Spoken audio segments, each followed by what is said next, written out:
નાના બાળકોમાં સિક્કો ગળવા સહિતના અનેક કિસ્સાઓ ધ્યાને આવતા હોય છે।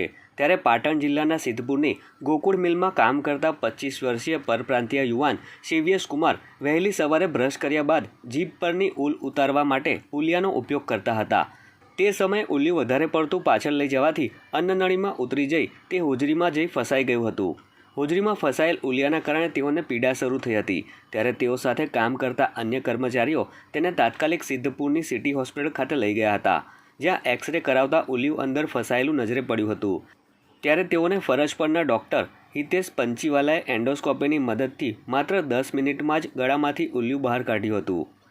આ બાબતે તબીબે જણાવ્યું હતું કે આ કિસ્સો અત્યાર સુધીમાં ક્યારેય કોઈએ નહીં સાંભળ્યો હોય તેવો આ કિસ્સો બન્યો છે, જ્યારે સારવાર કરી દર્દીને 1 કલાકમાં જ રજા પણ આપી દેવામાં આવી હતી। આ શિવેશ છે, એની ઉંમર 25 વર્ષની છે। એ આજ સવારે બ્રશ કરતા કરતા ઉલ્લું ગળી ગયેલા અને ઉલ્લું ગળ્યા પછી એમને પેટમાં દુખાવો પડ્યો। તો એ પછી ત્યાં લોકલ ડૉક્ટર પાસે ગયા, તેમને એક્સરે કરાવ્યો। તો એક્સરેમાં આપ જોઈ શકો છો કે આ જે ટંગ ક્લીનર છે, આ ટંગ ક્લીનર આપણને પેટમાં હોજરીમાં દેખવા મળે છે।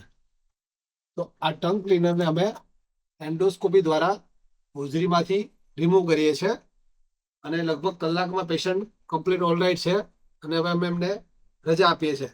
તો મારે એ જાહેર જનતાને જણાવવાનું કે તમે જ્યારે ટંગ ક્લીનર કરતા હોય, બ્રશ કરતા હો અથવા કોઈ પણ વસ્તુ મોઢામાં નાખો તો ખાસ ધ્યાન રાખવાનું કે આપણે બાય મિસ્ટેક એને ગળી ના જઈએ।